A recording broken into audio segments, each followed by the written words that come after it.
Hello friends, आप सभी का स्वागत है अपने YouTube channel all GK classes में। तो फ्रेंड्स, आज मैं इस क्लास में आप सभी को बायोलॉजी के टॉप 25 क्वेश्चंस को कवर कराऊंगा। अभी तक आपने मेरा चैनल सब्सक्राइब नहीं किया है तो प्लीज़ मेरे इस चैनल को सब्सक्राइब कर लीजिए और बेल आइकन को प्रेस कर दीजिए ताकि मैं यूट्यूब पर जो भी वीडियो अपलोड करूँ वो आप लोगों तक नोटिफिकेशन के रूप में पहुँच जाए और आप लोग इसका फ़ायदा उठा सकें। तो फ्रेंड्स, चलते हम लोग पहले प्रश्न की तरफ। तो फ्रेंड्स, आपका पहला प्रश्न है, प्रोटीन बनाने के लिए कितने प्रकार के अमीनो अम्ल आवश्यक होते हैं? कुल 4 ऑप्शन दिए गए हैं। पहला ऑप्शन है 10 प्रकार, दूसरा ऑप्शन है 15 प्रकार, तीसरा ऑप्शन है 20 प्रकार, चौथा ऑप्शन है 17 प्रकार। इन चारों ऑप्शन में से जो सही ऑप्शन है, सही विकल्प है, उसका आप लोग चयन कीजिए। तो प्रश्न 1 का सही उत्तर होगा ऑप्शन नंबर 3, 20 प्रकार। प्रोटीन बनाने के लिए 20 प्रकार के अमीनो अम्ल आवश्यक होते हैं, जिसको इंग्लिश में अमीनो एसिड भी बोलते हैं फ्रेंड्स। आपका दूसरा प्रश्न है, प्रोटीन के निर्माण में आधारभूत इकाई कौन होते हैं? कुल 4 ऑप्शन दिए गए हैं। पहला ऑप्शन है अमीनो अम्ल, दूसरा ऑप्शन है डीएनए, तीसरा ऑप्शन है आरएनए, चौथा ऑप्शन है नाइट्रोजन बेस। इन चारों ऑप्शन में से जो सही ऑप्शन है, सही विकल्प है, उसका आप लोग चयन कीजिए।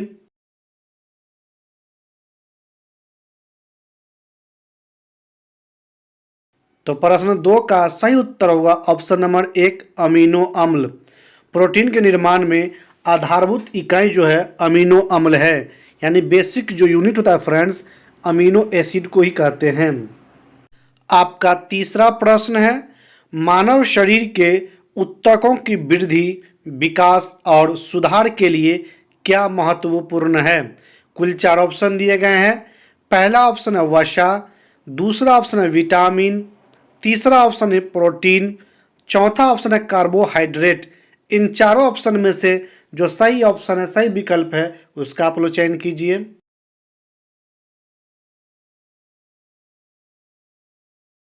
तो प्रश्न 3 का सही उत्तर होगा ऑप्शन नंबर 3, प्रोटीन। मानव शरीर के ऊतकों की वृद्धि, विकास और सुधार के लिए प्रोटीन अति आवश्यक है। आपका चौथा प्रश्न है, आनुवंशिकी उत्परिवर्तन इनमें होता है? कुल 4 ऑप्शन दिए गए हैं। पहला ऑप्शन है डीएनए, दूसरा ऑप्शन है आरएनए, तीसरा ऑप्शन है क्रोमोसोम्स, जिसको गुणसूत्र भी बोलते हैं फ्रेंड्स, चौथा ऑप्शन है राइबोसोम्स। इन चारों ऑप्शन में से जो सही ऑप्शन है, सही विकल्प है, उसका आप लोग चयन कीजिए।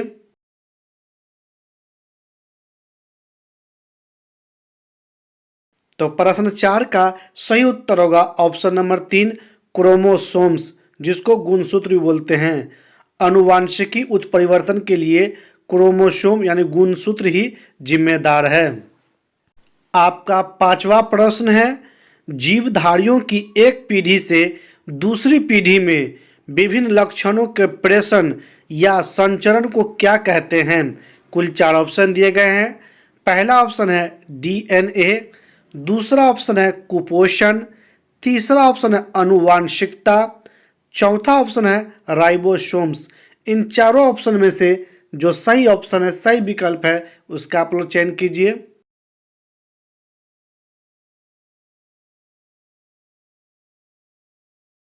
तो प्रश्न 5 का सही उत्तर होगा ऑप्शन नंबर 3, अनुवांशिकता। जीवधारियों की यानी कि कोई भी जीव में फ्रेंड्स, चाहे वो मानव हो, चाहे वो जानवर हो, चाहे वो कीट पतंग हो, एक पीढ़ी से दूसरी पीढ़ी में बहुत सारे जो लक्षण होते हैं हम मानव के शरीर में, उसका ट्रांसफर यानी संचरण, प्रेषण को अनुवांशिकता कहते हैं। आपका छठा प्रश्न है, डीएनए संश्लेषण का प्रतिपादन किसने किया था? कुल 4 ऑप्शन दिए गए हैं। पहला ऑप्शन है जॉनसन, दूसरा ऑप्शन है न्यूटन, तीसरा ऑप्शन है कॉर्नबर्ग, चौथा ऑप्शन है ग्रेगर मेंडल। इन चारों ऑप्शन में से जो सही ऑप्शन है, सही विकल्प है, उसका आप लोग चयन कीजिए।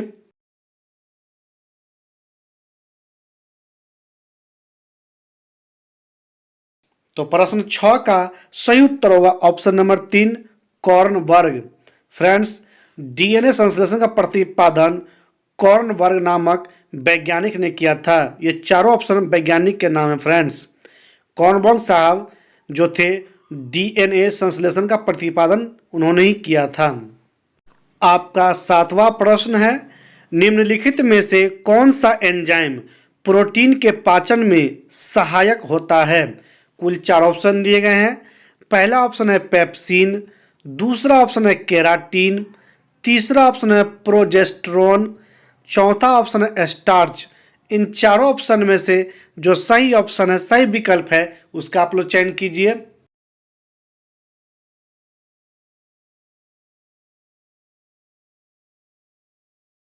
तो प्रश्न 7 का सही उत्तर होगा ऑप्शन नंबर 1 पेप्सिन।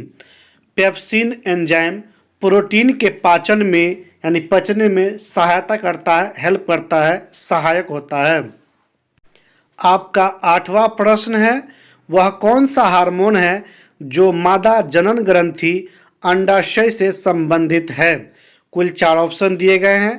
पहला ऑप्शन है पेप्सिन, दूसरा ऑप्शन है केराटिन, तीसरा ऑप्शन है प्रोजेस्टेरोन, चौथा ऑप्शन है स्टार्च। इन चारों ऑप्शन में से जो सही ऑप्शन है, सही विकल्प है, उसका आप लोग चयन कीजिए। तो प्रश्न 8 का सही उत्तर होगा ऑप्शन नंबर 3 प्रोजेस्टेरोन। प्रोजेस्टेरोन ये वही हार्मोन है जो मादा यानी लेडीज का जनन ग्रंथि जो होता है अंडाशय, उससे संबंधित है, रिलेशन रखता है।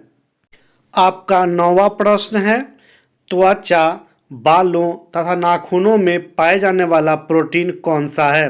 कुल 4 ऑप्शन दिए गए हैं। पहला ऑप्शन है पेप्सिन, दूसरा ऑप्शन है केराटिन, तीसरा ऑप्शन है प्रोजेस्टेरोन, चौथा ऑप्शन है स्टार्च। इन चारों ऑप्शन में से जो सही ऑप्शन है, सही विकल्प है, उसका आप लोग चयन कीजिए।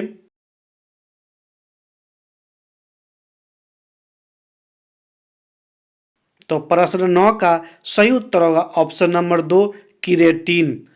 त्वचा, बालों तथा नाखूनों में पाए जाने वाला प्रोटीन केराटिन है।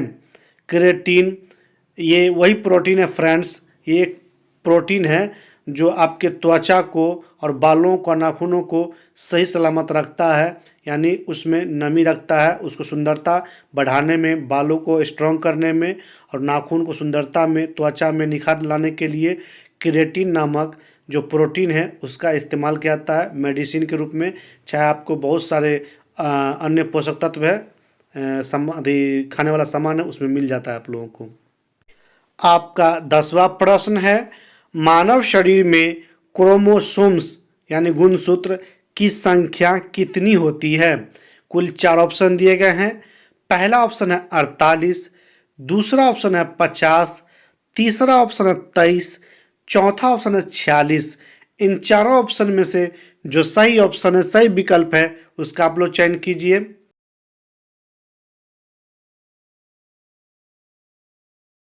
तो प्रश्न 10 का सही उत्तर होगा ऑप्शन नंबर 4 46, यानी कि फ्रेंड्स 23 जोड़ी। मानव शरीर में क्रोमोसोम यानी गुणसूत्र की संख्या 46 होती है, या दूसरी भाषा में कहे तो 23 जोड़ी, यानी कि 23 और 23 जोड़ी कहा जाता है फ्रेंड्स, समझे? ये क्रोमोसोम की संख्या होती है मानव शरीर में। आपका 11वां प्रश्न है, मानव कोशिका में कितने गुणसूत्र उपस्थित रहते हैं? कुल 4 ऑप्शन दिए गए हैं। पहला ऑप्शन है 48, दूसरा ऑप्शन है 50, तीसरा ऑप्शन है 23, चौथा ऑप्शन है 46। इन चारों ऑप्शन में से जो सही ऑप्शन है, सही विकल्प है, उसका आप लोग चयन कीजिए।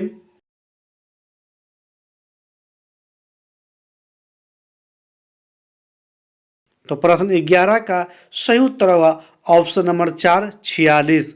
मानव कोशिका में गुणसूत्रों की संख्या 46 होती है। फ्रेंड्स, पिछला क्वेश्चन की तरह ही ये क्वेश्चन भी है, सिर्फ हल्का सा चेंज कर दिया गया है। इसे आप लोग भटकिएगा नहीं, दोनों क्वेश्चन सेम है, मैंने सेट कर दिया इसीलिए ताकि आप लोगों को याद रहे। यानी 23 जोड़ी कहिए या 46 कहिए, दोनों सेम ही आंसर है। समझे। अगर जोड़ा लिखा रहे तो 23 जोड़ा होगा और केवल संख्या लिखा रहे तो 46 यानी 46 होगा। आपका 12वां प्रश्न है, किस मच्छर के दंश के कारण मलेरिया रोग होता है? कुल 4 ऑप्शन दिए गए हैं।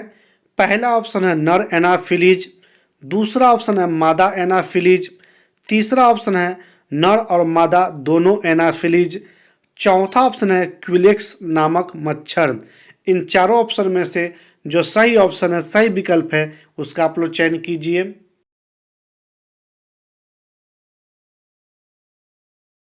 तो प्रश्न 12 का सही उत्तर होगा ऑप्शन नंबर 2, मादा एनाफिलीज। मादा एनाफिलीज मच्छर के काटने के कारण या दंश के कारण मलेरिया रोग होता है। आपका 13वां प्रश्न है, आनुवांशिकी लक्षणों के पीढ़ी दर पीढ़ी संचरण की विधियों और कारणों के अध्ययन को क्या कहते हैं? कुल 4 ऑप्शन दिए गए हैं।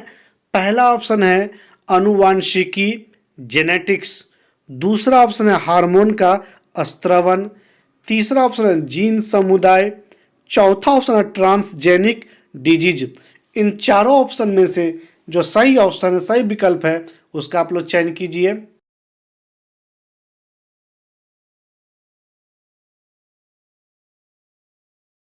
तो प्रश्न 13 का सही उत्तर होगा ऑप्शन नंबर 1, आनुवांशिकी, जिसको इंग्लिश में जेनेटिक्स बोलते हैं फ्रेंड्स। आनुवांशिकी लक्षणों के पीढ़ी दर पीढ़ी संचरण की विधियों और कारणों के अध्ययन को आनुवंशिकी ही कहते हैं, जेनेटिक्स ही कहते हैं। आपका 14वां प्रश्न है, आरएनए का मुख्य कार्य क्या है? कुल 4 ऑप्शन दिए गए हैं। पहला ऑप्शन है प्रोटीन संश्लेषण में सहायता करना, दूसरा ऑप्शन है पाचन क्रिया में सहायता करना, तीसरा ऑप्शन है विटामिन संश्लेषण में सहायता करना, चौथा ऑप्शन है ए और बी दोनों। इन चारों ऑप्शन में से जो सही ऑप्शन है, सही विकल्प है, उसका आप लोग चयन कीजिए।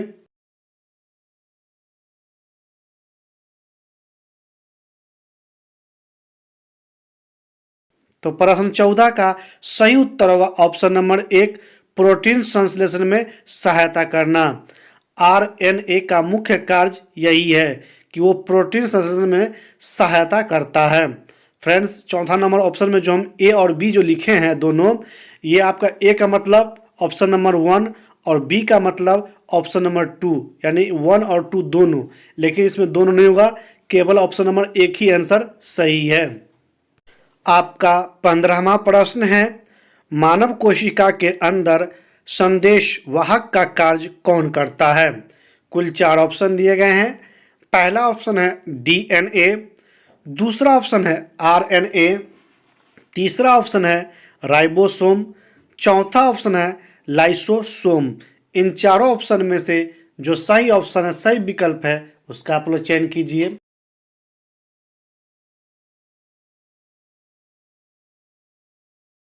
तो प्रश्न 15 का सही उत्तर होगा ऑप्शन नंबर 2, आरएनए। मानव कोशिका यानी सेल के अंदर संदेशवाहक का मतलब होता है मैसेज को लाने और ले जाने वाला, वो कार्य जो है आरएनए का है, आरएनए करता है। आपका 16वां प्रश्न है, आरएनए का विस्तृत नाम क्या है? यानी इसका कहे तो फ्रेंड्स फुल फॉर्म पूछ रहा है। कुल 4 ऑप्शन दिए गए हैं। पहला ऑप्शन है रिबो नाइट्रोजन एसिड, दूसरा ऑप्शन है रिंग न्यूक्लियर एसिड, तीसरा ऑप्शन है रिबो न्यूक्लिक एसिड, चौथा ऑप्शन है इनमें से कोई नहीं। इन चारों ऑप्शन में से जो सही ऑप्शन है, सही विकल्प है, उसका आप लोग चयन कीजिए।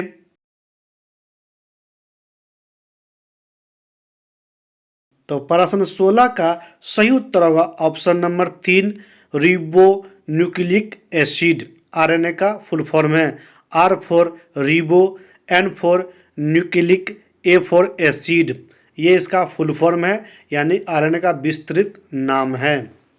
आपका 17वां प्रश्न है, निम्नलिखित में से राइबोसोम का मुख्य कार्य क्या है?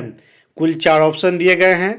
पहला ऑप्शन है प्रोटीन संश्लेषण, दूसरा ऑप्शन है कोशिका के कार्यों का नियंत्रण, तीसरा ऑप्शन है कोशिका विभाजन का नियंत्रण, चौथा ऑप्शन है हार्मोन का स्रावन। इन चारों ऑप्शन में से जो सही ऑप्शन है, सही विकल्प है, उसका आप लोग चयन कीजिए।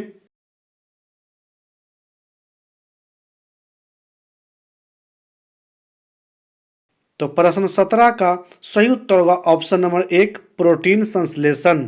राइबोसोम का मुख्य कार्य प्रोटीन संश्लेषण करना है। आपका 18वां प्रश्न है, जंतु कोशिका में राइबोसोम की खोज किस वैज्ञानिक ने की थी? कुल 4 ऑप्शन दिए गए हैं। पहला ऑप्शन है जॉर्ज पैलेडे, दूसरा ऑप्शन है डब्ल्यू बेटसन, तीसरा ऑप्शन है ए.ओ. ह्यूम, चौथा ऑप्शन है जॉनसन। इन चारों ऑप्शन में से जो सही ऑप्शन है, सही विकल्प है, उसका आप लोग चयन कीजिए।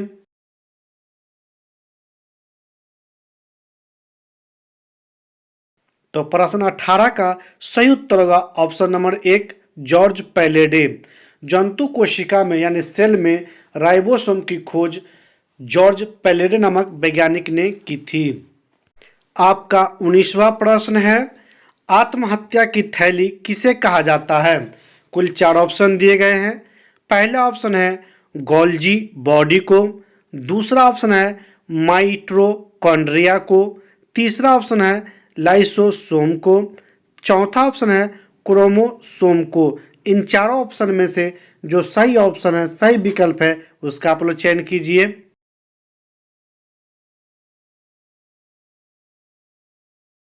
तो प्रश्न 19 का सही उत्तर होगा ऑप्शन नंबर 3 लाइसोसोम को। आत्महत्या की थैली यानी कहा जाए फ्रेंड्स तो सुसाइड बैग जो है लाइसोसोम को कहा जाता है। आपका 20वां प्रश्न है, मानव कोशिकाओं के अंदर अनावश्यक पदार्थ का विघटन यानी समाप्त खत्म करना कौन करता है? कुल 4 ऑप्शन दिए गए हैं। पहला ऑप्शन है गोल्जी बॉडी, दूसरा ऑप्शन है माइटोकॉन्ड्रिया, तीसरा ऑप्शन है लाइसोसोम, चौथा ऑप्शन है क्रोमोसोम। इन चारों ऑप्शन में से जो सही ऑप्शन है, सही विकल्प है, उसका आप लोग चयन कीजिए।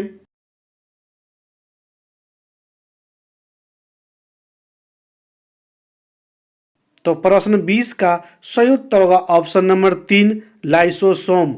मानव कोशिकाओं के अंदर यानी कि अगर कुछ गलत पदार्थ है, गलत चीज़ है जिसकी ज़रूरत नहीं है बॉडी को, उसका विघटन यानी उसको समाप्त करने का काम लाइसोसोम करता है। आपका 21वां प्रश्न है, डीएनए की मूल इकाई यानी मात्रक कौन है? कुल 4 ऑप्शन दिए गए हैं। पहला ऑप्शन है विटामिन, दूसरा ऑप्शन है प्रोटीन, तीसरा ऑप्शन है न्यूक्लियोसाइड्स, चौथा ऑप्शन है न्यूक्लियोटाइड्स। इन चारों ऑप्शन में से जो सही ऑप्शन है, सही विकल्प है, उसका आप लोग चयन कीजिए।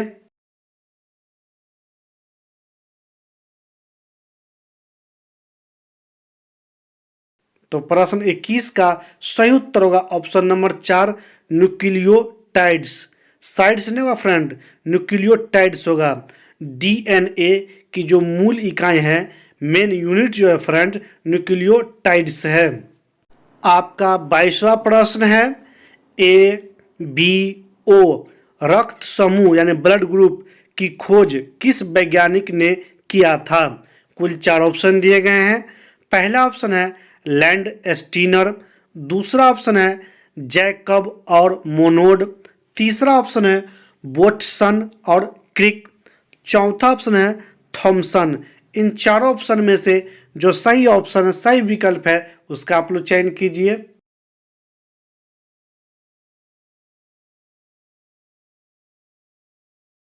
तो प्रश्न 22 का सही उत्तर होगा ऑप्शन नंबर 1 लैंड स्टीनर।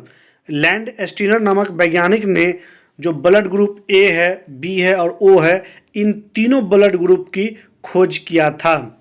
वो थे कौन सा वैज्ञानिक फ्रेंड्स? लैंड स्टीनर साहब। आपका 23वां प्रश्न है, निम्न में से कौन सी जांच एक बच्चे के पिता का निर्धारण करती है? कुल 4 ऑप्शन दिए गए हैं। पहला ऑप्शन है ब्लड ग्रुप, दूसरा ऑप्शन है टिश्यू कल्चर, तीसरा ऑप्शन है डीएनए फिंगरप्रिंटिंग, चौथा ऑप्शन है थ्रू जेनेटिक कोड। इन चारों ऑप्शन में से जो सही ऑप्शन है, सही विकल्प है, उसका आप लोग चयन कीजिए।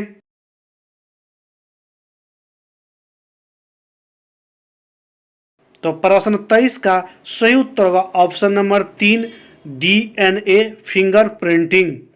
डीएनए फिंगरप्रिंटिंग के माध्यम से एक बच्चे के पिता का निर्धारण होता है। ये एक जांच है फ्रेंड्स। आपका 24वां प्रश्न है, जीन का आकार कैसा होता है? कुल 4 ऑप्शन दिए गए हैं। पहला ऑप्शन है नियमित आकार के, दूसरा ऑप्शन है सर्पाकार, तीसरा ऑप्शन है त्रिशंकु आकार, चौथा ऑप्शन है वायरस के आकार। इन चारों ऑप्शन में से जो सही ऑप्शन है, सही विकल्प है, उसका आप लोग चयन कीजिए।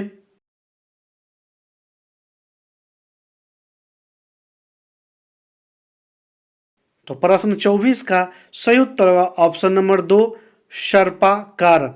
जीन का जो आकार होता है, स्ट्रक्चर होता है फ्रेंड्स, बनावट, वो सर्पाकार होता है। सर्पाकार मतलब सांप के जैसा होता है, समझे फ्रेंड्स। आपका 25वां प्रश्न है, यानी इस क्लास का लास्ट क्वेश्चन है फ्रेंड्स। सर्वप्रथम किस वैज्ञानिक ने जीन शब्दों का प्रयोग किया था? कुल 4 ऑप्शन दिए गए हैं। पहला ऑप्शन है जॉनसन, दूसरा ऑप्शन है थॉमसन, तीसरा ऑप्शन है जॉर्ज पैलेडे, चौथा ऑप्शन है कॉर्नबर्ग। इन चारों ऑप्शन में से जो सही ऑप्शन है, सही विकल्प है, उसका आप लोग चयन कीजिए।